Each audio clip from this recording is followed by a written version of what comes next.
চলতি বছর ঢাকা শহরে প্রায় ৯ লাখ পশু কোরবানির লক্ষ্যমাত্রা ধরা হয়েছে, যার বেশিরভাগই রাস্তা বা অলিতে গলিতে কাটা হয়। এতে শহর জুড়ে ছড়িয়ে পড়ে হাজার হাজার টন বর্জ্য।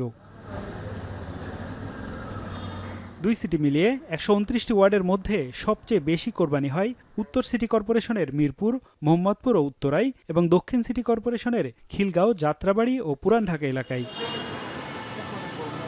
বরাবরের মতো এবারও ঈদের দিনই বর্জ্য সরানোর প্রস্তুতি রয়েছে ২ সিটি কর্পোরেশনেরই।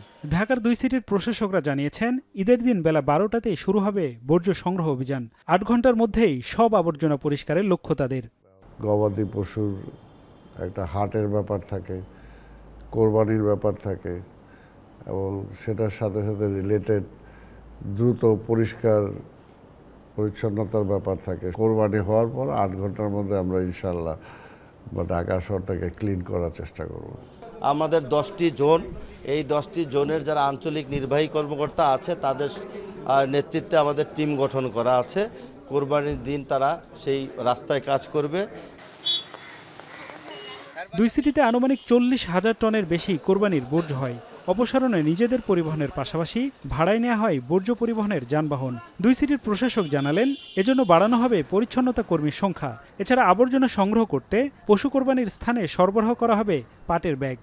কোরবানি হওয়ার পর ১২টার থেকে কোরবানির যে সমস্ত বর্জ্য যেগুলো থাকবে সেগুলো যাতে দ্রুত পরিচ্ছন্ন করা যায় সেটার জন্য আমরা চেষ্টা করব এবং সেটার জন্য প্রতিবার যে ব্যবস্থা নেওয়া হয়, এবার আমরা গাড়ির সংখ্যা আরও বাড়িয়ে দেওয়ার চেষ্টা করেছি, কর্মীর সংখ্যা আরও বাড়িয়ে দেওয়ার চেষ্টা করেছি, যাতে দ্রুত অন্তত পরিষ্কার পরিচ্ছন্নতাটা করা যায়।